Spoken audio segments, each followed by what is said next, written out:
Avant que nous prions, j'aimerais dire ceci, que hier soir, je crois, j'ai dit à une dame, si vous suivez simplement les instructions, cela, le bébé hydrocéphale, son tour de tête diminuera.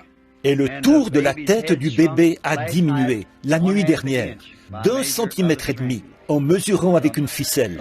Donc la dame l'a amené ici maintenant. Bon, la raison pour laquelle j'ai fait ça, sœur, c'est dans un but. Vous voyez, si vous pouvez voir une chose se produire de manière tangible, cela fera grandir votre foi pour continuer à y croire.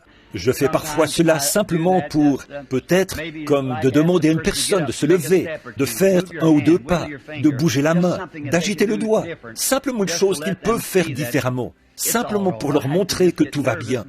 Ils s'agitent et pensent que ça ne va pas arriver, alors qu'en fait, c'est en train d'arriver. Vous voyez, il le faut. Combien désirent que l'on pense à eux dans la prière maintenant? Voulez-vous simplement lever la main et dire, « Seigneur, accorde-le, inclinons nos têtes. » Seigneur, alors que nous écoutons ce magnifique vieux cantique de l'Église, écrit par mon précieux ami Paul Rader, « Crois seulement ». Nous pensons maintenant à un garçon qui avait été amené aux disciples par ses parents. Pas plus de 10 jours après que Jésus leur avait donné le pouvoir de chasser les démons et de guérir les malades. Et voici qu'ils étaient complètement tenus en échec par un cas d'épilepsie. Et ils ont vu notre Seigneur qui venait. Alors le Père a couru et a dit, « Seigneur, aie pitié de nous. Mon fils est cruellement tourmenté par un démon. Je l'ai amené à tes disciples et n'ont pas pu le guérir. » Jésus a dit, « Je le peux si tu crois. Crois seulement. » Ô Dieu, tu n'as pas du tout changé depuis. Tu restes le même Dieu, aimant, doux et compatissant. Ce que tu étais alors, tu l'es aujourd'hui. Et Seigneur, comme ce Père, nous crions tous, « Seigneur, viens au secours de notre incrédulité. » C'est tellement simple. Nous nous y achoppons seulement, Père. Nous voulons t'offrir des actions de grâce et te louer d'avoir touché ce petit bébé hier soir, de voir que ce crâne qui avait gonflé du fait que l'os était poussé vers l'extérieur a diminué d'1,5 centimètre la nuit dernière. Nous en sommes reconnaissants, Père, quand nous savons que nos médecins, malgré leurs recherches, ne peuvent rien faire pour ça. Mais tu es toujours Dieu, le maître de toutes les situations. Nous te remercions, Père. Nous te remercions pour la loyauté et la douceur de cette mère, son obéissance d'avoir ramené la ficelle et de l'avoir collée sur ce morceau de papier ici, pour montrer ça au public, comme confirmation de son témoignage, pour la gloire de Dieu. Puisse son petit vivre comme un enfant normal, pour ta gloire. Regarde toutes ces mains qui se sont levées, Père. Chacune d'entre elles avait un besoin. La mienne est aussi levée, Père. J'ai un besoin. Et il y en a beaucoup ici, sous forme de lettres ou dans cette boîte, qui ont des besoins, des gens qui ont vraiment des besoins.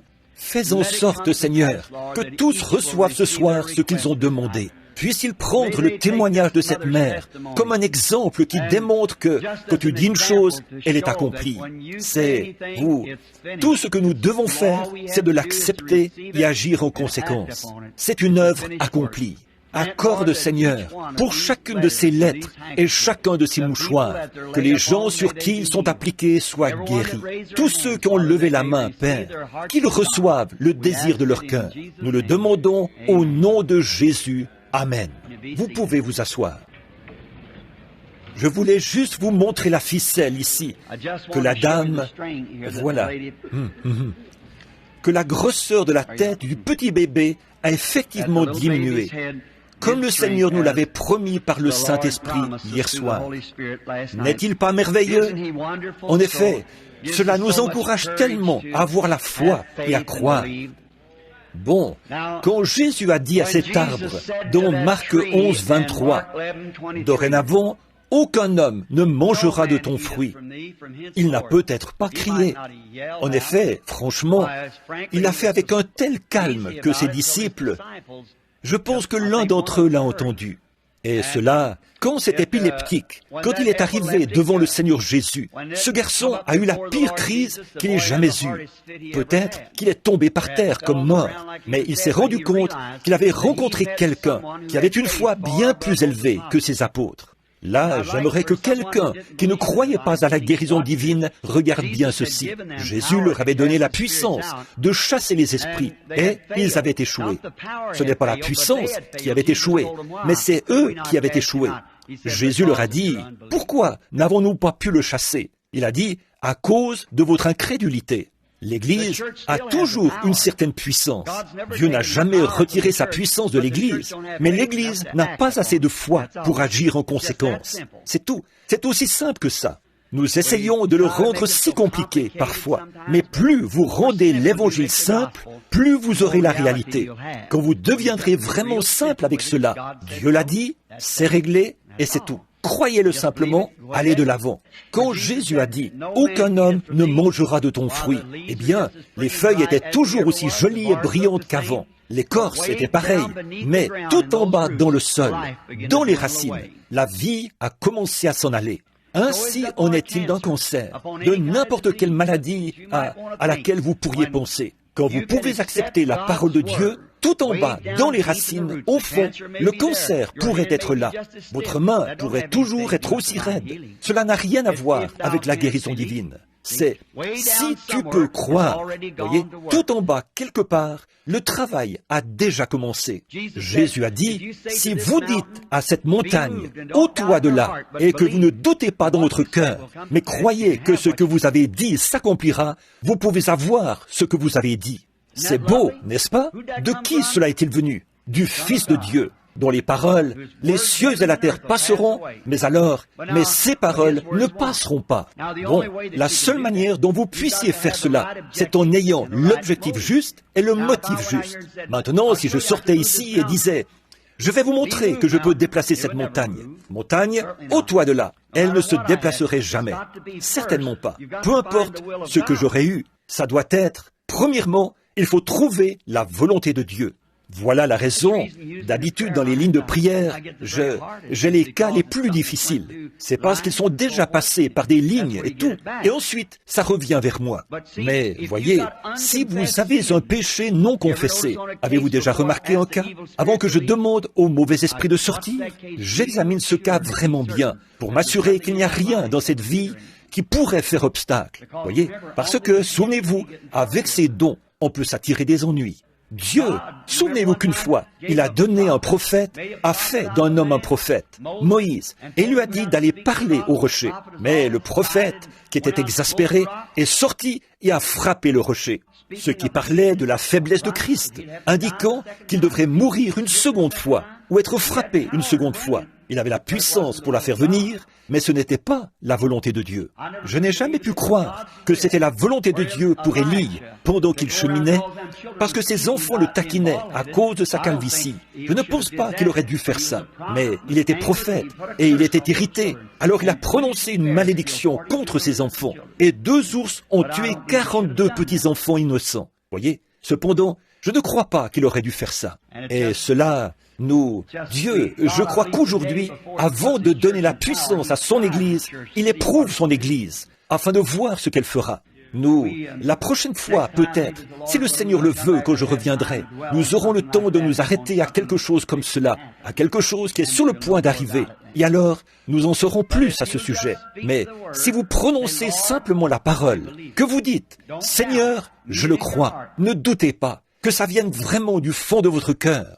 Bon, disons par exemple que je me trouve dans une vallée et que je prêche à des millions de personnes, mais que de l'autre côté de la montagne, là, se trouve un groupe de 100 personnes en train de mourir sans connaître Christ.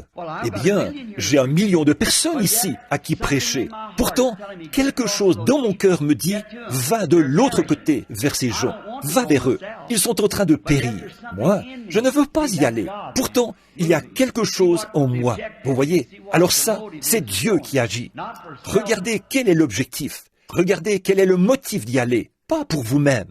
Bon, si je dis, eh bien, si mon objectif d'aller là-bas est juste, mais ensuite que je monte ici et que là se trouve une grande montagne, que je dise, vous savez, si je franchis cette montagne et sauve ces 100 personnes, un jour, on aura une statue là-bas, Frère Branham, le grand missionnaire. Alors mon motif n'est pas juste. La montagne ne tombera pas. Non, monsieur.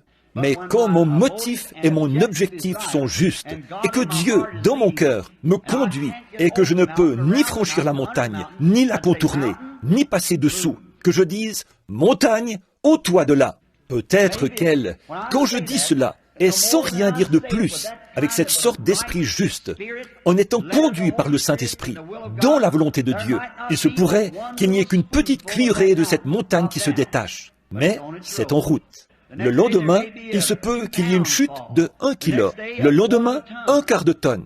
Et peut-être que dans un mois, il en tombera 5 tonnes. Et alors, ce n'est peut-être même pas encore visible, mais elle est en train de bouger. C'est en route. Je resterai là à regarder la chose s'accomplir, car Dieu l'a dit et c'est réglé, tout simplement. Pouvez-vous penser ça au sujet de votre mère là-bas ce soir? Très bien. Si vous le pensez, elle se rétablira. Très bien. Ça c'est si vous le croyez simplement. Prononcez simplement la parole et tenez-vous-y. Voyez, croyez-y, c'est tout. Accrochez-vous-y, c'est la vie éternelle. Bon, demain après-midi, j'ai dit à Billy ce soir, simplement d'oublier les cartes de prière et que je voulais parler. Je confesse la vérité. Ça fait depuis janvier que je suis en route. Outre-mer, de retour, à Phoenix, à la maison, de retour, et je suis complètement... Ce discernement, j'en arrive à être tellement faible que parfois, j'ai de la peine à savoir où je me trouve. Ça m'a presque achevé. Et puis, je dois repartir, et vous, frères, m'avez invité à rester encore quelques jours. Combien j'apprécie cela. Je pense vraiment que c'est ici un merveilleux groupe de ministres. J'aurais souhaité que nous ayons un peu plus de temps pour fraterniser. Si le Seigneur le veut, je reviendrai un jour, rien que pour aller d'une église à l'autre et faire le tour de la ville, vous rendre visite à tous. Je serais heureux de faire cela, faire tout ce que je peux afin d'aider le royaume de Dieu, pour autant que vous le souhaitiez, et de revenir un jour, que vous nous rejoigniez, afin d'avoir une toute bonne réunion quelque part. Et souvenez-vous, frères, je prierai pour vous, ça c'est sûr, et je veux que vous priez tous pour moi, vous tous. Et maintenant, demain matin, auront lieu les réunions dans toutes ces différentes bonnes églises de la ville. Bon, quelques groupes de Jeffersonville sont ici. Quelques amis. Un de mes administrateurs de l'église, frère Fred Sothman, est ici. Je n'ai pas encore pu le voir dans la réunion. Et frère, beaucoup de mes amis de Jeffersonville m'ont pris mon secrétaire là, et tous sont ici, quelque part dans la réunion. Je ne les ai pas encore vus. Et frère, il y a de bonnes églises ici dans cette ville. Et vous autres visiteurs, trouvez-en une et allez dans ces églises demain. Elles vous feront du bien, j'en suis sûr.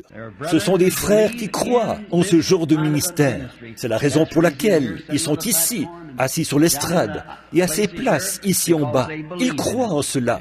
J'apprécie de tels hommes. Seigneur, bénis ce chapitre des hommes d'affaires du plein évangile qui ont parrainé cette réunion. Il y a, je crois que c'était juste, qui ont parrainé la réunion. Je vais à beaucoup de leur parrainage, parce que là, nous ne devrions pas être comme ça. Mais souvent, les frères laissent de petites différences de rien du tout. Comme un homme qui croit une petite chose, une autre petite chose, cela produit un peu de friction. Et ça rouvre d'anciennes blessures d'il y a très longtemps. À ce jour, elle devrait être guérie. Mais et si j'ai les hommes d'affaires du plein évangile, ça permet de relier un peu tout ça. Nous nous réunissons et nous avons une vraie communion ensemble, de vraiment bons moments. Et nous apprécions cela. Que Dieu bénisse ce chapitre. Je crois que le Seigneur l'a suscité dans un but. Bon, et puis l'autre jour, j'ai eu le grand privilège de voir l'endroit où se trouve frère Oral Roberts. Et c'est colossal, c'est vraiment beau, c'est un monument commémoratif de la Pentecôte. Ensuite, je suis allé chez frère Tommy Osborne, un autre endroit merveilleux, un homme de Dieu merveilleux qui, frère Tommy et moi, sommes vraiment proches. Et frère Oral aussi, des frères vraiment très proches. Nous nous aimons les uns les autres et essayons d'agir au mieux pour le bien des gens dans le royaume de Dieu. Donc, j'apprécie vraiment que ces hommes soient ici dans cette ville, parmi les autres hommes remarquables que vous avez. Vous, brebis, avez de merveilleux bergers. Je le dirai simplement comme ça. Ma prière est que le Seigneur continue à être avec vous tous. Et bon, demain après-midi, à quelle heure commence le service, frère? 14h30. Disons qu'à 13h30, vous devriez être ici afin que cela n'interrompe pas les autres services. Bon, si les frères ne vous l'ont pas déjà dit, ce soir, ils ont des livres, des photos et ainsi de suite, et des bandes, et des disques, et des réunions, et ils les vendent. Mais nous ne les laisserons pas les vendre le jour du sabbat, demain. Aucun livre, ni rien d'autre, ne doit être vendu demain. Ainsi, nous n'avons jamais permis ça. Bien que beaucoup aient dit, vous avez vraiment tort. Le vieux papa Bosworth me disait, oh, frère Branham, là, vous avez tort. Mais c'est ce que je ressens, voyez, et je le ressens. Si vous en voulez un, ils vous le donneront. Mais nous ne pouvons pas vendre le jour du sabbat. Non, c'est tout. Si je crois cela, il faut que je le vive, simplement. Il faut que je vive en accord avec moi-même. Vous voyez? Et il faut que je vive en accord avec mes convictions. Et alors, ou bien vous pouvez nous contacter et passer à la maison, venir sur place et l'obtenir. Bon, ce soir, oh, nous tous, oublions simplement cela. Oh, qu'il y a du travail à faire, ou quoi que ce soit d'autre, ou les peines de la journée. Mettons simplement tout de côté et regardons dans la parole pendant quelques instants. Voyons ce que Dieu voudrait nous dire à travers sa parole. Et je prie que Dieu nous donne simplement une immense bénédiction ce soir. Jean, pourrais-tu la kidnapper pour moi? Pourrais-tu kidnapper cette petite fille pour moi? N'est-elle pas mignonne? Voudrais-tu rentrer à la maison avec moi et jouer avec ma petite Sarah, grande comme ça? Oh oui, j'aimerais bien. Elle a à peu près ta taille. Elle est la petite fille à papa. Et je te parie que tu aimes aussi ton papa, n'est-ce pas? Ta maman? Oh, bien sûr que oui. La plus mignonne petite fille. Alors que je me tiens ici, que je regarde. On dirait des petits yeux avec des cernes et des petits cheveux châtains. J'aime vraiment les petits enfants. J'ai 2 petites filles chez moi. L'une d'elles, c'est Rebecca, et l'autre, Sarah. Il y a quelque temps, j'étais loin. Elles sont toutes les 2 les petites filles à papa, vous savez, et je les aime. Et aussitôt que je rentre, il faut que je les prenne sur le dos. Mais Becky devient trop grande pour ça. Elle est aussi grande que moi. Maintenant, elle me casserait le dos. Mais elle est quand même toujours la petite fille à papa. Et maintenant, d'ici un an, nous voulons la mettre à l'école biblique quelque part, loin de l'école publique. Et alors, elles sont restées debout en attendant que papa rentre à la maison. Vous savez, j'étais ailleurs pour des réunions. Et demain soir, elles attendront jusqu'à minuit, si j'arrive à rentrer. Donc, je suis rentré très tôt ce matin-là, vers 3 ou 4 heures. Et maman est venue à la porte et m'a fait entrer. J'étais si fatigué, épuisé. Ici, sur l'estrade, sous l'onction, on se sent bien. Mais quand elle vous quitte, c'est là que vous vous attirez des ennuis. Combien savaient cela? Mais bien sûr que c'est comme ça. Regardez, Élie est allé sur la montagne et a appelé le feu du ciel. Il a appelé la pluie du ciel. Et ensuite, quand l'Esprit l'a quitté, il a erré dans le désert pendant 40 jours. Et Dieu l'a trouvé caché au fond d'une caverne quelque part. Jonas, il est allé au fond et est resté en vie dans le ventre d'une baleine 3 jours et 3 nuits. Il a été recraché sur la rive et est parti prêcher. Toute la ville s'est repentie et est venue à Dieu. Et quand l'onction l'a quitté, il est monté au sommet de la colline et a demandé à Dieu de lui ôter la vie. Voyez, il n'y a pas longtemps, je me suis tenu près de la tombe de William Cowper, qui avait écrit ce célèbre cantique que nous utilisons lors du service de communion. Il y a une source remplie du sang des veines d'Emmanuel. Tout pécheur plongé dans ce flot. Avez-vous déjà entendu ce qui lui est arrivé? Après que cette inspiration l'eut quitté, il a essayé de trouver la rivière pour se suicider. J'habite juste de l'autre côté de la vieille maison du Kentucky. Et Stephen Foster a donné à l'Amérique ses chants populaires les plus célèbres. Et quand il écrivait que l'inspiration venait, cette inspiration, qu'il écrivait un chant. Ensuite, quand il en sortait, il allait s'enivrer. Finalement, il a appelé un serviteur, a pris un rasoir, et s'est suicidé. Les gens ne savent pas par quoi passent les gens qui vivent dans cette dimension spirituelle. Bon, ici, vous sentez que vous pourriez déplacer une montagne, mais laissez seulement l'onction vous quitter. Franchissez cette porte. S'il n'y a pas quelqu'un là pour vous attraper, voyez? Et alors, peut-être que pendant quelques heures, vous savez à peine, vous vous demandez où vous êtes. Et alors, soir après soir, cela prend le meilleur de vous. Et la petite, j'aimerais vous parler des petites Sarah et Rebecca. Donc, le lendemain matin, je ne pouvais pas dormir et je me suis levé. Je me suis assis sur une chaise. Et au bout d'un moment, Becky, qui est l'aînée, avait des jambes plus longues que Sarah. Et alors Becky est venue en courant. Elle s'est réveillée, a sauté du lit sans réveiller sa petite sœur. Elle a traversé la maison en courant aussi vite qu'elle pouvait. Elle disait, « Papa, papa, j'ai tendu une jambe. » Elle a sauté à califourchon en gardant assez bien son équilibre. Un peu comme l'église moderne, vous savez. Ça fait longtemps qu'elle est dans la course, vous savez, depuis plusieurs centaines d'années. Elle arrivait bien à se tenir en équilibre. Elle m'entourait de ses bras et a dit, « Oh, mon papa, mon papa !» Et à cause du bruit, la petite Sarah s'était réveillée. Eh bien, je ne sais pas si c'est le cas avec vos enfants ou pas. C'est le cas avec les miens. Le plus jeune reçoit les vêtements usagés de l'aîné. Donc, Sarah portait les pyjamas de Becky. Les pieds environ comme ça trop longs, vous savez. Et la voilà qui est arrivée, un tout petit bout de femme, en tombant, en trébuchant. Et elle est arrivée un peu en retard. Becky s'est alors retournée. Elle a dit, « Sarah, ma sœur, je veux te dire quelque chose. » Elle a dit, « J'étais ici en premier et j'ai le monopole. Donc, j'ai tout de papa et il ne reste plus rien pour toi. » C'est de cette manière que certains perçoivent la religion, n'est-ce pas? Ah oui, c'est vrai. Et la pauvre petite Sarah, les coins de sa petite bouche sont retombés. Ses petits yeux noirs se sont levés vers moi et elle s'est mise à pleurer. Becky, elle, avait sa joue contre la mienne. Elle me serrait dans ses bras. Je l'aime. Et Sarah a commencé à s'éloigner parce que Becky avait tout de papa. J'ai présenté l'autre genou comme ceci et je lui ai fait signe comme ça. Elle s'est vite reprise. Elle a couru et a sauté sur mon genou. Ça ne faisait pas longtemps qu'elle était née et ses jambes n'atteignaient même pas le sol. Elle était un peu vacillante, peut-être comme je le suis. Juste un peu vacillant, vous savez. Elle ne pouvait pas atteindre le sol. Elle n'était pas une grande dénomination, vous savez. Et donc, elle ne pouvait pas s'appuyer par terre. Elle n'était pas née depuis assez longtemps. Et donc, elle était un peu vacillante. Alors j'ai mis mes deux bras autour d'elle, comme ceci. Je l'ai serrée contre moi. Et ses petits yeux noirs se sont mis à briller en regardant de nouveau Rebecca. Elle a dit, « Rebecca, ma sœur. » Elle a dit, « C'est peut-être vrai que tu as tout de papa, mais je veux que tu saches une chose. Papa a tout de moi. » Alors, c'est pourvu qu'il ait tout de moi.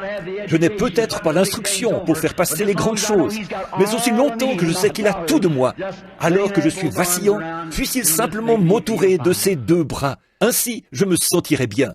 Eh bien, offrons-lui encore un petit mot de prière avant d'ouvrir la parole.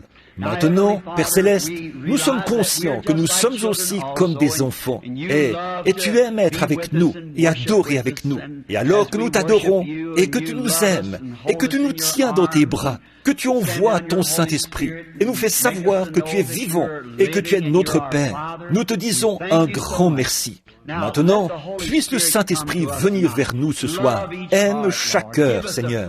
Donne-nous une bénédiction toute fraîche, Père. Déverse sur nous les gouttes de rosée de la miséricorde. Ne regarde pas à nos péchés. Ils sont trop nombreux. Seigneur, pardonne-les simplement. N'en tiens pas compte, Père. Et prends-nous simplement dans tes bras et guéris nos maladies et purifie nos âmes et libère nos esprits, Seigneur, afin que nous puissions t'adorer et te louer, être comme de petits enfants qui courent dans la maison, en sachant simplement que Papa veille sur nous. Accorde-le, Seigneur. Maintenant, nul n'est capable d'interpréter la parole. Nous en sommes conscients. Jean a vu le livre dans la main droite de celui qui était assis sur le trône. Il n'y avait personne dans le ciel, ni sur la terre, ni sous la terre, qui était digne de prendre le livre, de l'ouvrir ou d'en rompre les sceaux. Et un agneau est apparu, qui avait été immolé depuis la fondation du monde. Et lui était digne. Il a pris le livre, a rompu les sceaux et a ouvert le livre. Oh, agneau, viens ce soir, ouvre pour nous le livre, Père, tandis que nous nous attendons à toi, car nous le demandons au nom de Jésus, l'agneau de Dieu. Amen.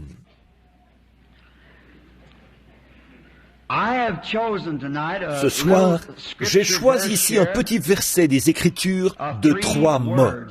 Mais premièrement, je veux lire 1 ou 2 versets dans Jean, au chapitre 11, en commençant par le verset 23.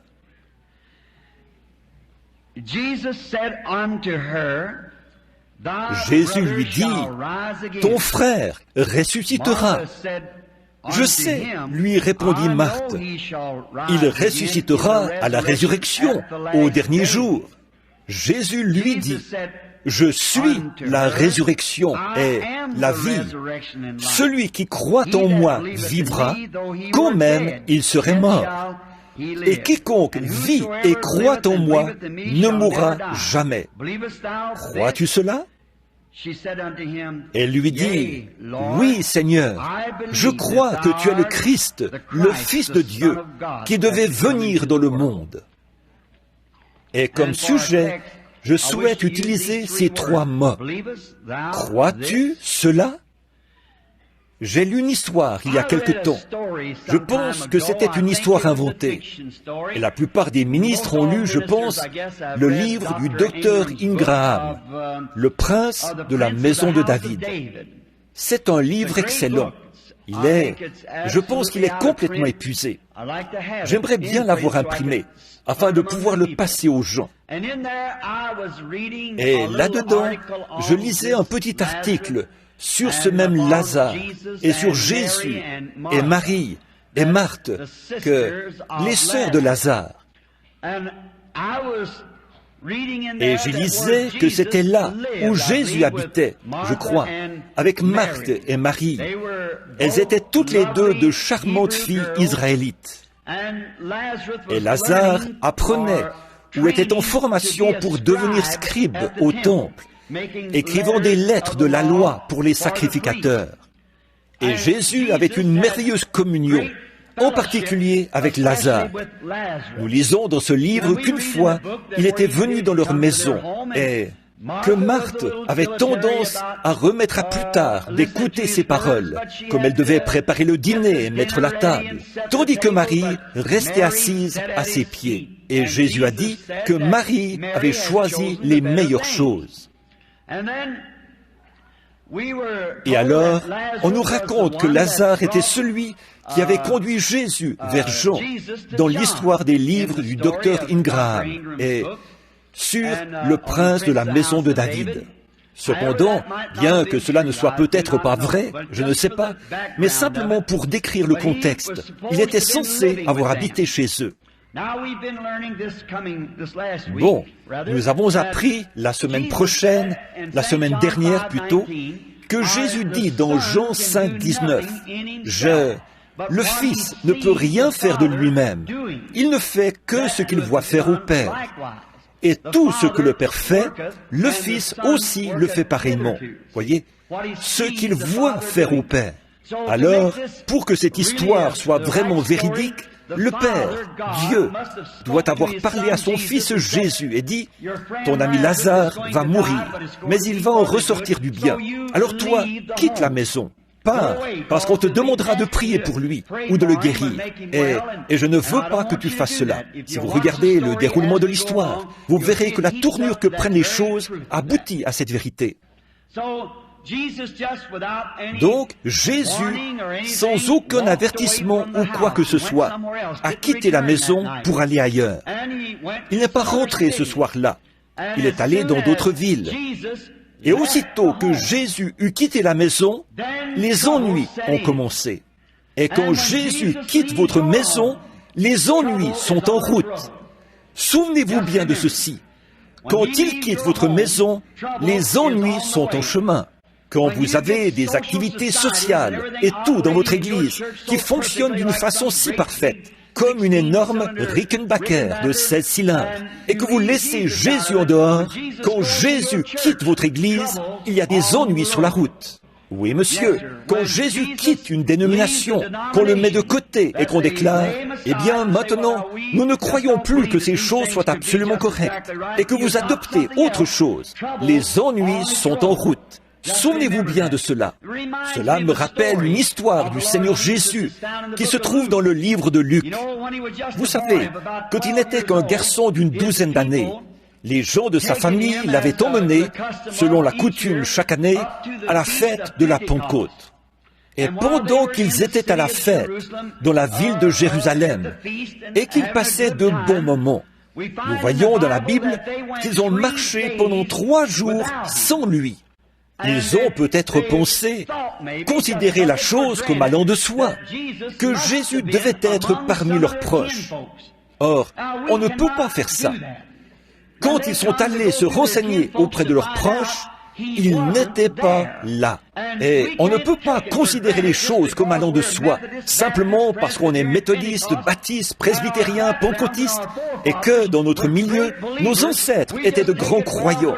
Eh bien, on considère la chose comme allant de soi, que Jésus est avec nous. On ne peut pas faire ça. On doit être en contact avec lui chaque jour, à chaque minute. Oh, j'aime ça. Je veux ce que Dieu est maintenant. Ce que mes parents avaient, ce que mes ancêtres avaient, c'est merveilleux. Mais ce qu'ils avaient est bien. Je pense que nous sommes plus loin sur la route. Voyons ce qu'il est aujourd'hui. Je ne veux pas regarder en arrière et voir ce que M. Moody a fait, parce que nous sommes plus loin sur la route que M. Moody. Le problème avec nos églises, c'est que nous regardons en arrière et disons, eh bien, voyons ce que M. John Wesley a dit, ce que d'autres ont dit. C'est la raison pour laquelle la science est bien plus avancée dans son domaine que la religion dans le sien. Tenez, il y a 300 ans, un savant français a démontré que si on allait à la vitesse vertigineuse de 50 km à l'heure, la gravitation vous élèverait de la Terre. Vous pensez que la science se référerait à cela aujourd'hui? Ils vont à 3000 km à l'heure et continuent encore. Ils vont de l'avant, ils regardent en avant. Mais nous voulons regarder en arrière et voir ce que Moody a dit, ce que Sankey a dit, ce que Finney a dit, Knox, Calvin, certains d'entre eux. Ce qu'ils ont dit était très bien, c'était pour leur âge. Mais nous avançons. Mon grand-père conduisait une charrette à bœufs. Je conduis une Ford V8. Mon fils volera en avion à réaction. C'est ça, nous avançons. C'est ce que la religion devrait faire. La venue du Seigneur est proche. L'Église devrait avancer pour entrer dans la puissance qui lui appartient. La science peut monter seulement jusqu'à un certain point, et ensuite elle doit redescendre. Mais nous avons des sources inexploitées, intactes, de la puissance illimitée de Dieu, dans lesquelles nous devons entrer. Nous vivons 1 million de kilomètres en dessous de nos privilèges ce soir. Des privilèges dont les chrétiens devraient jouir. J'ai honte de moi quand je regarde ici et que je vois les hôpitaux psychiatriques et la maladie et les problèmes qu'il y a maintenant même. Notre Église devrait arpenter les rues, guérir les malades, ressusciter les morts, chasser les démons, accomplir des signes et des prodiges, faire prendre conscience au monde entier que Jésus-Christ vit. C'est ce que nous avons besoin de faire. Mais vous dites, Monsieur Moody Monsieur Moody n'a pas vécu de nos jours. C'est vrai, nous vivons pour la venue du Seigneur. Et nous avons simplement considéré les choses comme allant de soi, qu'il était avec nos proches. Mais l'autre jour, quand un adversaire a défié Monsieur Graham, nous avons vu qu'il n'était pas parmi nos proches. Où le trouve-t-il? Où ont-ils trouvé Jésus? Exactement là où ils l'avaient laissé.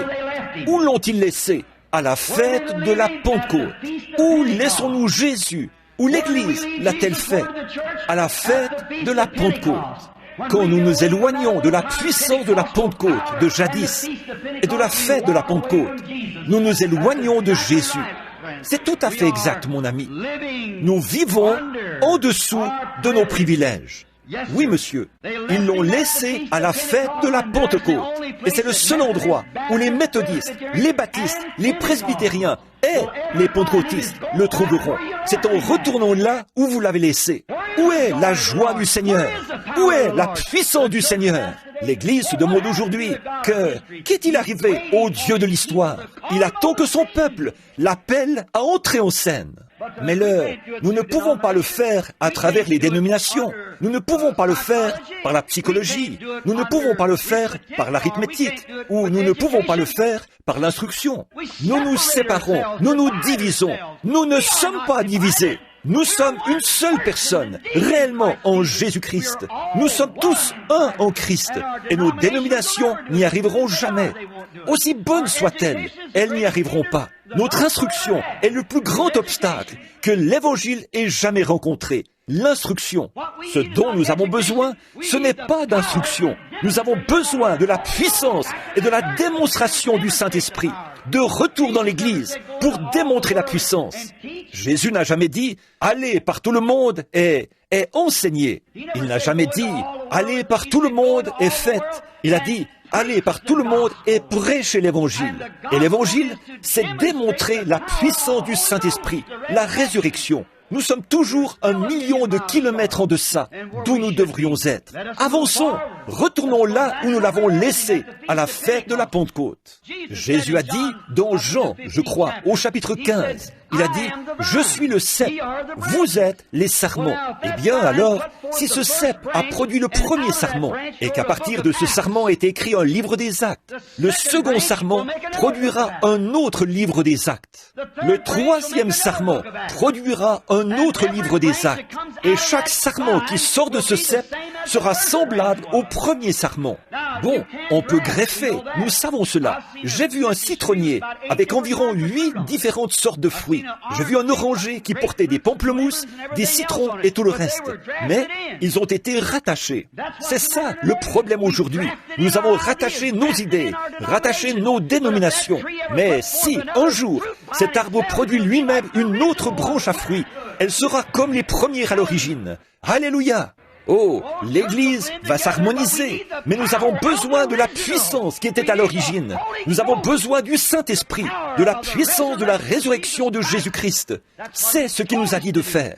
Je suis le cep, vous êtes les sarments. Si un plant de vigne produit un sarment et que de là sortent de beaux raisins bleus, le prochain sarment qu'il produira portera de beaux raisins bleus.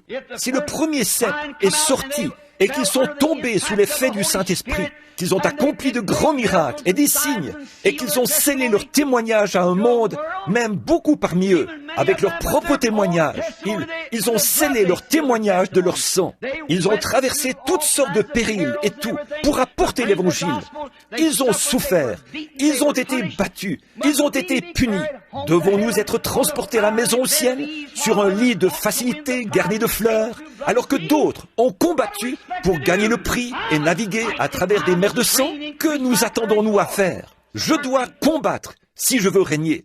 Augmente mon courage, Seigneur. Certainement, nous n'avons pas besoin d'une nouvelle dénomination. Nous n'avons pas besoin d'un nouveau bâtiment d'église. Ce dont nous avons besoin aujourd'hui, c'est d'un vrai réveil pentecôtiste à l'état brut, comme autrefois, qui tue le péché, qui est né à la Pentecôte et qui est revenu de nouveau dans l'église, de nouveau la puissance du Saint-Esprit, pour faire entrer Jésus en scène. Le Dieu de l'histoire entre toujours en scène, un moment crucial. Nous en avons besoin. C'est ça le problème de notre Église aujourd'hui. Nous retournons trop loin en arrière. Nous nous conformons au mode du monde. Et progressivement, année après année, elle commence à mourir et à dépérir. Ce sera très bientôt le temps de l'émondage. Dieu va la tailler, aussi certainement que je me tiens à cette chair. Dieu va la tailler afin qu'elle porte du fruit. Il en retranchera les œuvres du monde un de ces jours. Quelle honte, la manière dont l'Église s'est comportée au nom de la religion. Et nous voyons, quand Jésus est parti, que la mort s'est installée. Quand Jésus quitte notre Église, que la puissance du Saint-Esprit quitte notre Église, elle commence à dépérir et à mourir. Et au bout d'un moment, il ne reste plus rien d'elle. Là, quand Jésus est parti, la mort s'est installée. Oh, quelle triste période cela a été. Et remarquez, elles se posaient des questions et elles ont envoyé chercher Jésus. Mais il n'est pas venu. Elles l'ont envoyé chercher de nouveau et il n'est pas venu. Mais il savait ce qu'il allait faire. Il sait ce soir ce qu'il va faire. Ce n'est pas perdu avec lui. Il sait exactement ce qu'il est sur le point de faire. Il va susciter un peuple, aussi certainement que je me tiens à cette chair. Il va susciter un peuple à cause de son nom, qui sortira de la génération des nations. Il va le faire. Le temps des Juifs est tout proche maintenant, et celui des nations est en train de prendre fin, parce qu'elles se sont détournées. Elles rejettent Christ, elles rejettent leurs signes, elles rejettent tout ce qui est sacré, et cataloguent cela comme étant de la télépathie, ou une puissance diabolique. elles blasphèment contre le Saint-Esprit et se séparent définitivement de Dieu. Et Dieu prendra cette minorité après quelque temps et il l'établira comme une église puissante. Et ensuite, il dirigera l'Esprit vers les Juifs et emmènera l'église des nations à la maison. Exactement. Elle se prépare maintenant. Oh, combien nous sommes au temps de la fin, presque. Jésus, il savait. Et après quelque temps, il a dit, « Notre ami Lazare dort. » Eh bien, les disciples ont pensé qu'il se reposait un peu. Il a dit, « Eh bien, s'il dort, c'est qu'il va très bien. » Eh bien, il l'a dit dans leurs mots, afin qu'ils comprennent. Il a dit, « Il est mort. Et à cause de vous, je me réjouis de ce que je n'étais pas là. » Voyez, à cause de vous, je me réjouis de ce que je n'étais pas là, parce qu'il lui aurait demandé de guérir, de le guérir. Mais il savait qu'il ne pouvait pas le faire, parce que la vision était encore, après ces 4 jours, il savait que c'était le moment que le Père lui avait indiqué. Comme c'est beau, au sépulcre, il a dit, « Père, je te rends grâce de ce que tu m'as déjà exaucé, mais je parle à cause de la foule qui m'entoure. » Voyez, il savait déjà ce qu'il allait faire. Il a dit, je vais aller le réveiller. Bon, je peux m'imaginer que ce petit foyer était vraiment brisé. Le soutien de famille n'était plus. La tristesse. Oh, c'est merveilleux quand vous avez un foyer triste ou un cœur triste et qu'alors Jésus apparaît subitement. N'est-ce pas?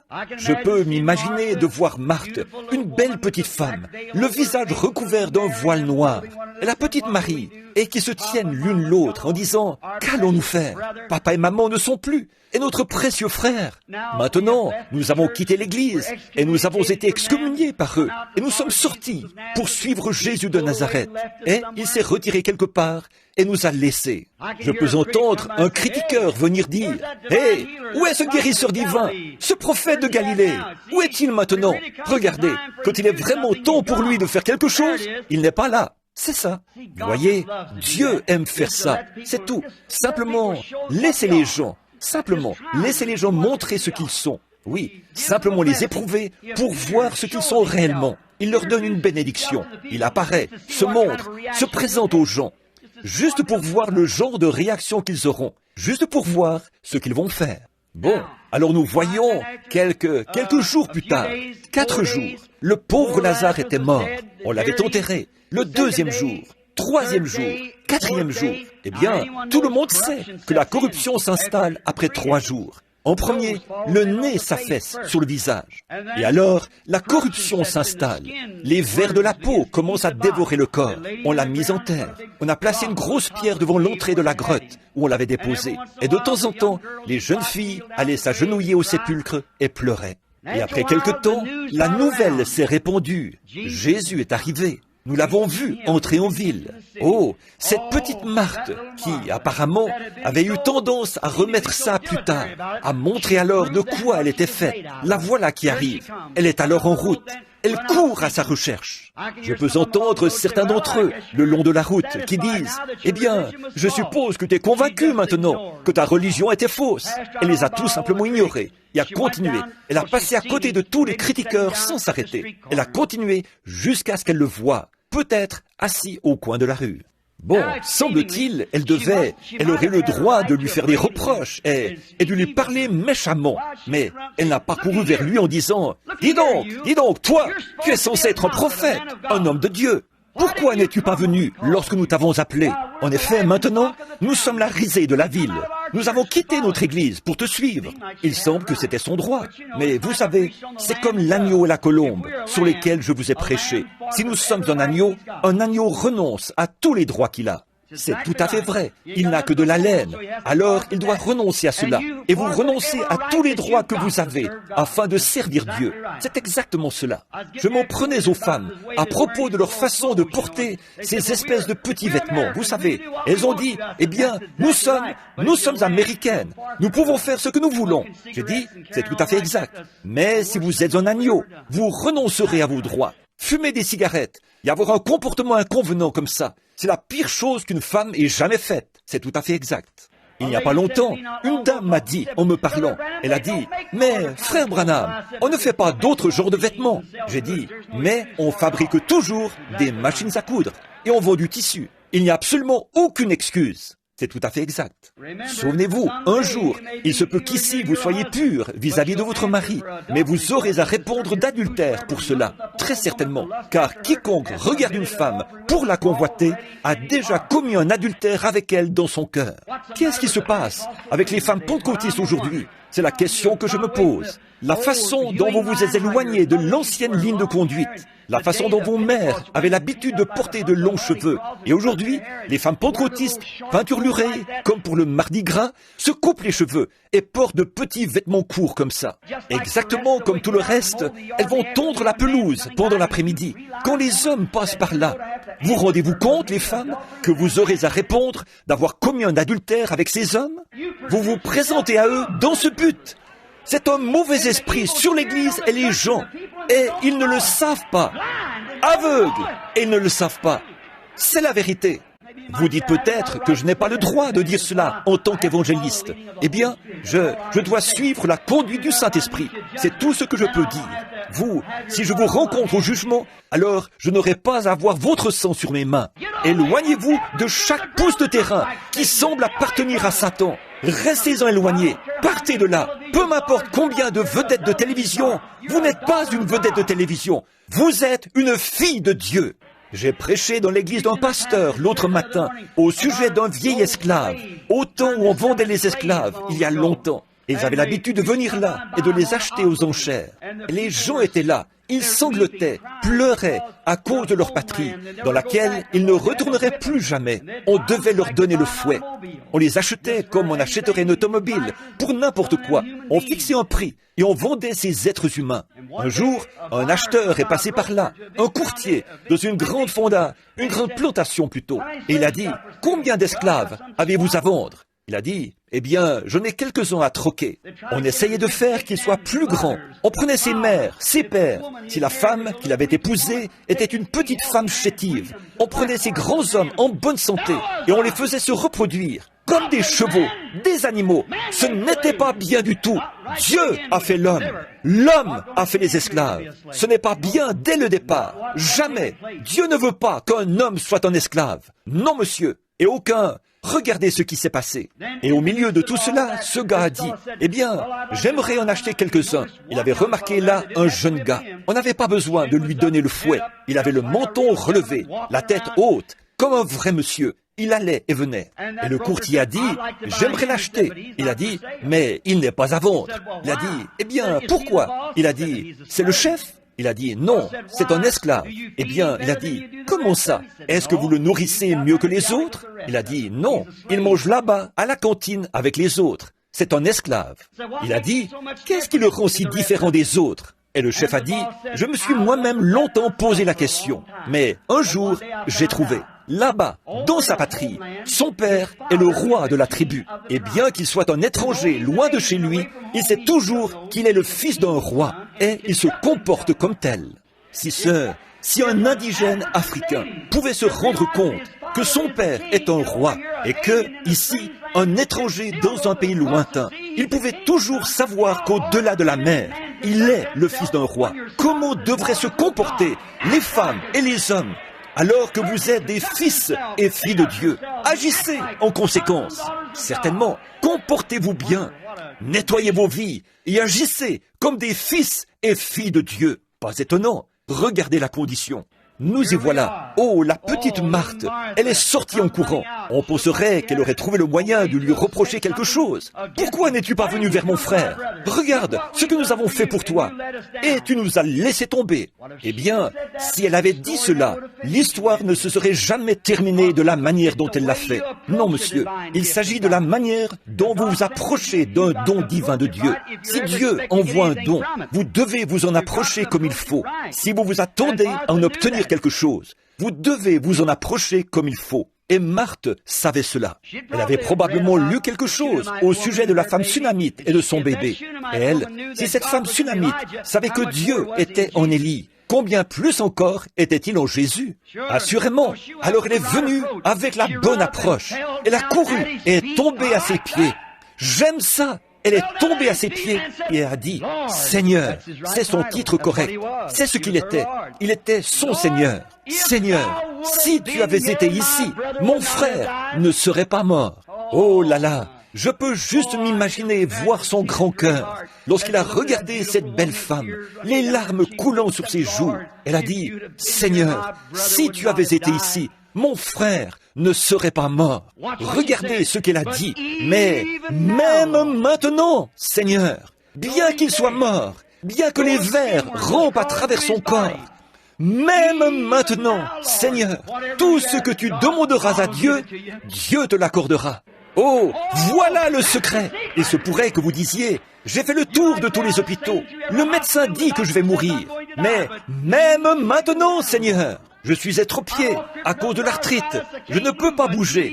Mais même maintenant, Seigneur, ce petit bébé hydrocéphale avait une tête de cette taille-là hier soir. On ne pouvait rien faire. Cela allait continuer à s'étendre et faire éclater sa petite tête et le faire mourir. Mais même maintenant, Seigneur, il est toujours le même Dieu. Il est toujours le même Seigneur. Même maintenant, Seigneur, il est assis à la droite du Dieu Tout-Puissant, intercédant pour les choses que nous déclarons qu'il a faites pour nous. Maintenant, je me sens vraiment religieux. Assurément, vous allez de toute façon me traiter d'exalté. Alors, autant commencer tout de suite et on finir avec ça. Alors, oui, monsieur, même maintenant, Seigneur, tout ce que tu demanderas à Dieu, Dieu le fera. Demandez n'importe quoi au Père en mon nom, je le ferai, a dit Jésus. Même maintenant, Seigneur, tout ce que tu demanderas, Dieu te l'accordera. Oh, cela a dû remuer son grand cœur. Il a dit, ton frère vivra de nouveau. Elle a dit, oui Seigneur, il vivra. C'était un bon garçon. Il sortira lors de la résurrection générale, au dernier jour. Ces Juifs croyaient à la résurrection générale. Il sortira à la résurrection des derniers jours. Regardez-le. Il s'est ressaisi dans sa petite personne. Il a dit, je suis la résurrection et la vie. Oh là là. Jamais homme n'avait pu dire ça auparavant. Jamais il n'y en aura un après qui puisse le dire. Il est le seul qui puisse le dire. Je suis la résurrection et vie, dit le Seigneur. Celui qui croit en moi vivra, quand même il serait mort. Et quiconque vit et croit en moi ne mourra jamais. Crois-tu cela?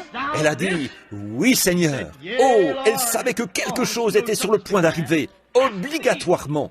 Quand la foi émanant d'un cœur pur rencontre Dieu, les rouages s'assemblent comme cela. Quelque chose doit se produire. Je défie cet auditoire ce soir, au nom de Jésus-Christ. Laissez votre foi se connecter à Dieu comme cela. Dans quelques minutes, nous aurons une autre Pentecôte. Un réveil tel éclatera dans cette ville qu'il n'y aurait pas assez de policiers dans tout le pays pour les retenir. C'est vrai, il y aura un véritable réveil. Même maintenant, Seigneur.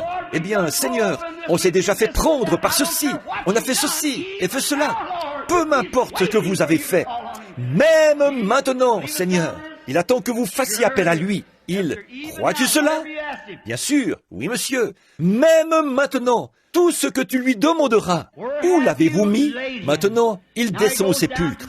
Il était suffisamment homme pour pleurer. Il était suffisamment Dieu pour ressusciter les morts. Ici, il y a quelque temps, une femme qui appartient à un certain groupe de gens. Ce n'est pas du tout mon habitude de mentionner des dénominations. Mais cette femme, ils ne croient pas que Jésus était divin. Ils ont dit qu'il était seulement un prophète. Bon, s'il était seulement un prophète, nous sommes tous dans le péché. Il était soit Dieu, rien de moins que Dieu, soit le plus grand imposteur que le monde ait jamais eu. C'est vrai, il était plus qu'un homme. Elle a dit, il n'était pas divin. Il y a tellement de cela dans cet évangile social aujourd'hui. Essayez de faire de Jésus-Christ un prophète.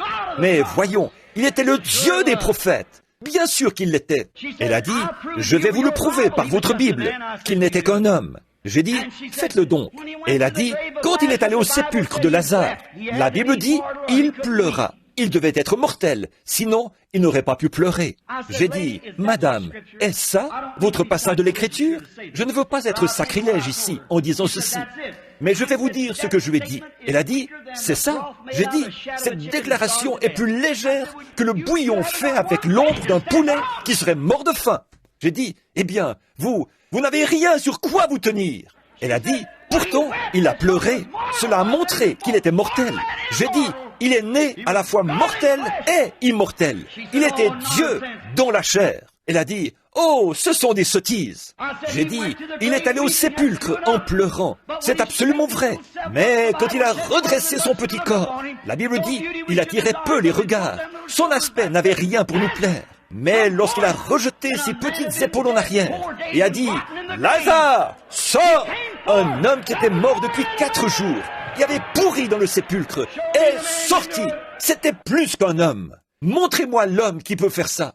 Qu'est-ce que c'était? La corruption a reconnu son maître. La vie a reconnu son créateur. Quelque chose devait se produire. Il a parlé. Et un homme qui était mort et dans le sépulcre depuis 4 jours est ressuscité. S'est mis debout et a vécu. Alléluia! C'était Dieu dans son Fils. Oui, monsieur. C'était Dieu qui se faisait connaître à travers lui, le Fils. C'était Dieu qui parlait, pas un homme.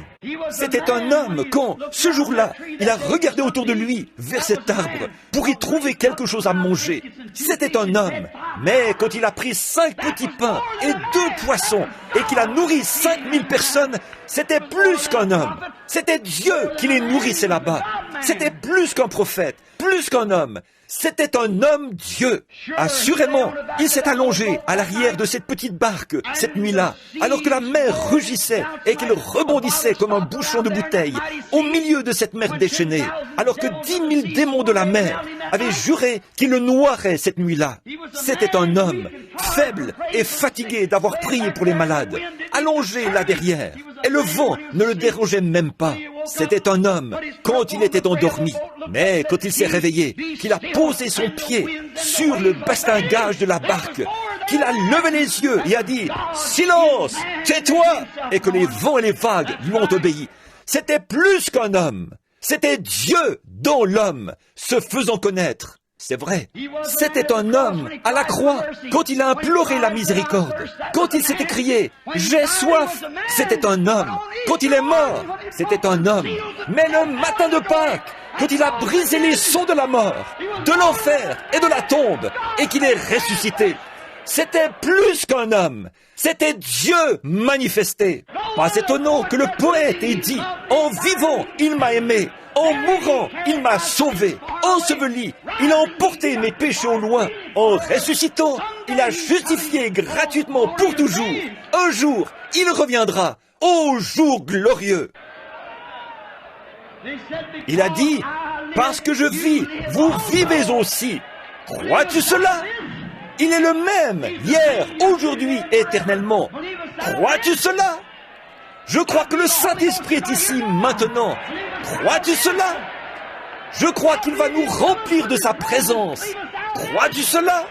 Je crois que le Saint-Esprit veut déverser sa présence, guérir tous les malades, remplir toutes les personnes qui n'ont pas reçu le Saint-Esprit. Crois-tu cela?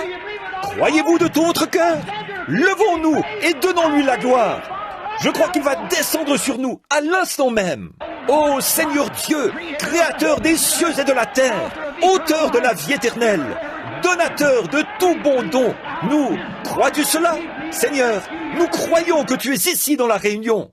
Nous croyons que c'est toi qui bénis nos âmes. Nous croyons que c'est toi qui déverses ton esprit sur nous. Nous croyons que tu es le même hier, aujourd'hui et éternellement. Nous croyons que tu vis à jamais et que nos noms sont écrits dans le livre de vie de l'agneau. Tous les cieux et la terre passeront, mais nous vivrons à jamais, parce que tu vis à jamais. Seigneur, tu nous l'as promis, nous le croyons de tout notre cœur. Avec tout ce qui est en nous, nous le croyons, Seigneur. Je l'aime, je l'aime. Croyez-vous en lui? Je crois que c'est le Saint-Esprit. Il y a quelque chose qui descend sur nous. Crois-tu cela? Je crois qu'il veut guérir chaque personne maintenant. Crois-tu cela? Levez les mains vers lui. Levez-vous. Crois-tu cela? Le Saint-Esprit est ici. Ceci, c'est cela. Pierre a dit, ceci, c'est cela. C'est ça, le Saint-Esprit. Ô Seigneur, Créateur des cieux et de la terre, envoie ta puissance et tes bénédictions et ta bonté sur ces gens et bénis leur cœur. Et permets-leur de voir que le Fils de l'homme vit éternellement. Accorde-le au Seigneur. Nous te les présentons au nom de Jésus-Christ, le Fils de Dieu. Quiconque n'a pas le Saint-Esprit, levez les mains et louez Dieu. Je crois qu'il va descendre sur vous, que quelqu'un leur impose les mains. C'est maintenant l'heure. Pourquoi attendre encore? C'est maintenant le moment. C'est maintenant le moment pour la Pentecôte de revenir à Dieu. Mettez-vous en règle avec Dieu, la Pentecôte. Que vos cœurs soient remués par la puissance du Dieu vivant. Laissez son esprit s'établir en vous, saturant vos âmes. Il est ici, soir après soir, ici, afin de guérir les malades, de donner la vue aux aveugles. Sa grande et formidable puissance, il prouve lui-même qu'il est à jamais le même.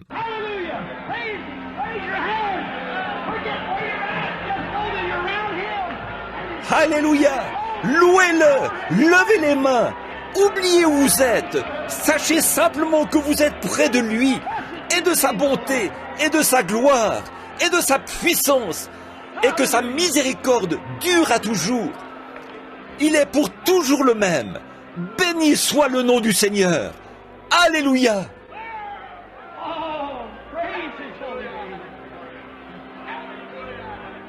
Oh, gloire à son saint nom! Oh, comme il est merveilleux, comme il est puissant! Combien veulent reconsacrer leur vie à Dieu maintenant? Levez la main! Combien veulent consacrer leur vie à Dieu? C'est ça! Levez les mains! Voyons la Pentecôte! Voyons le peuple de Dieu! Je vais lever la main! Seigneur, me voici! Envoie-moi! Et puis, prends un ange avec les charbons de l'autel et envoie ta puissance sur nous, Seigneur. Ô Dieu, accorde-le dans la plénitude de ton esprit, ô Père. Entends notre prière, ô Seigneur.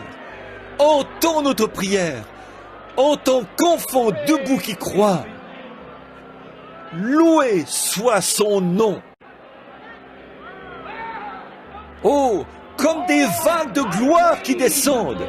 Oh, les gouttes de rosée de la miséricorde. Oh, que Dieu soit loué. Que nos âmes attendent. Crois-tu cela? Crois-tu cela? C'est le Saint-Esprit qui vient. C'est cette force invisible qui nous pousse dans le royaume de Dieu. Les bénédictions de la Pentecôte. Revenez à la maison. Vous êtes attendus à la maison. Vous êtes des gens précieux. Dieu veut que vous vous consacriez. Femmes, nettoyez vos vies. Hommes, nettoyez vos vies. Allons et retournons à Dieu. Et servons Dieu d'un cœur vraiment pur. Gloire à Dieu. Le Saint-Esprit est là dans la réunion. Faites simplement ce que vous vous sentez conduit de faire. C'est tout. Laissez simplement le Saint-Esprit se mouvoir sur vous. Je ne peux rien dire. Je ne sais pas quoi dire maintenant. Le Saint-Esprit est partout dans le bâtiment.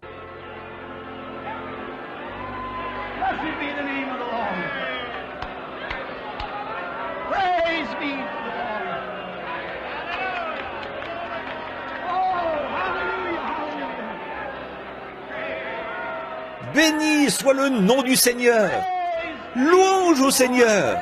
Oh, alléluia, alléluia. Louange au Seigneur. Gloire au Seigneur. Comme c'est merveilleux, comme c'est glorieux.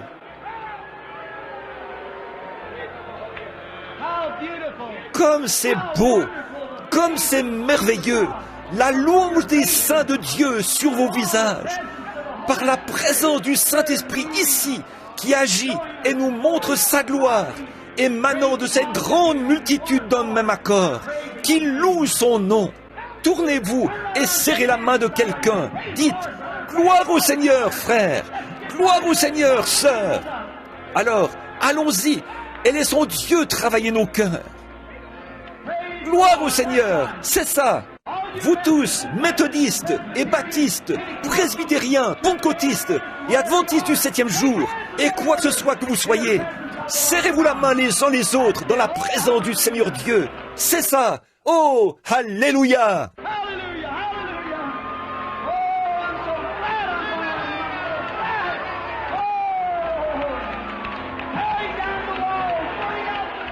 Alléluia, alléluia. Oh, je suis si heureux d'être l'un d'entre eux. Je suis si heureux. Oh, démolissant les murs, jetant les impuretés dehors. Gloire, liberté dans le Seigneur. en louant son saint nom. Béni soit le nom du Seigneur. Oh, alléluia, gloire à Dieu. Oh, j'aime voir ça, des gens qui se serrent la main et dont les visages s'illuminent. La puissance de Dieu qui dit, c'est ça, nous sommes des enfants de Dieu. Nous sommes tous une très grande église, une très grande personne en Jésus-Christ. Son épouse, la glorieuse. La venue du Seigneur est proche. Son peuple s'assemble et s'aime avec amour et la puissance de sa présence. Oh, c'est comme le ciel. Oh, c'est bon. Amen.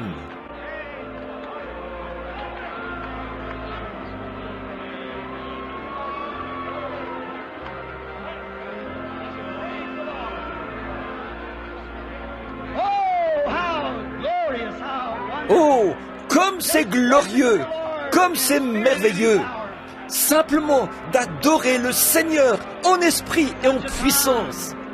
Quel moment!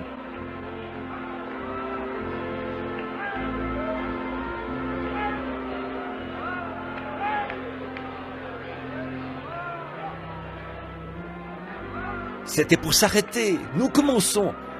On ne peut pas, j'ai dit aux frères, on ne peut pas s'arrêter ici. On ne peut pas ici. Puisque nous n'avons pas commencé, il n'y a pas lieu de nous arrêter. Absolument, absolument merveilleux. Combien se sentent vraiment bien. Simplement la présence du Seigneur. Oh là là, c'est merveilleux. La présence du Seigneur ici. Maintenant, la présence du Seigneur est ici pour guérir les malades, rétablir les gens. Croyez-le tout simplement. Le croyez-vous? Si nous pouvons le croire, lui, tout est possible. Vous croyez ça? Croyez-vous que c'est la présence du Seigneur? Maintenant, pendant que vous... Donnez-moi juste un instant maintenant. Et écoutez juste pour un instant. Laissez-moi vous prouver que c'est le Saint-Esprit qui est ici. Laissez-moi vous montrer que le Saint-Esprit, celui qui parle, celui qui accomplit la chose, c'est cela. Combien qui sont ici maintenant sont venus malades? Voyons vos mains. Ceux qui avaient une maladie. Il y a des gens, il y a un homme debout là. Croyez-vous, monsieur? Aucune carte de prière n'a été distribuée. Mais croyez-vous que Dieu peut vous guérir? Croyez-vous qu'il peut me dire votre problème? C'est dans votre côté. Vous devez bientôt subir une opération. C'est vrai. Vous vous appelez Monsieur Cartwright.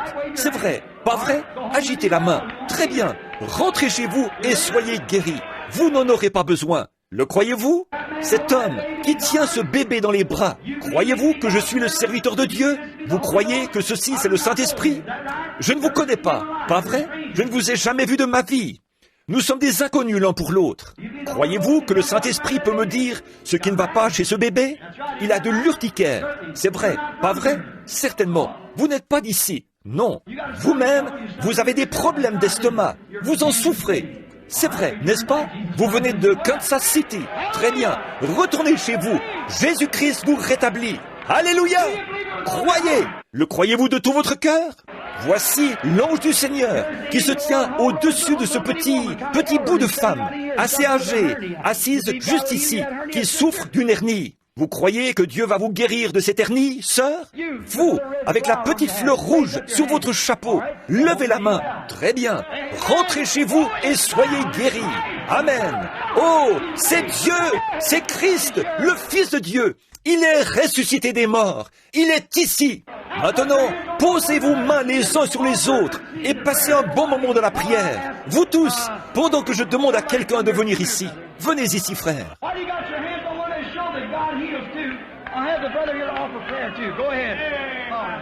Pendant que vous avez les mains les uns sur les autres pour montrer que Dieu guérit. J'ai le frère ici qui va aussi prier. Allez-y, très bien. Louange au Seigneur Dieu.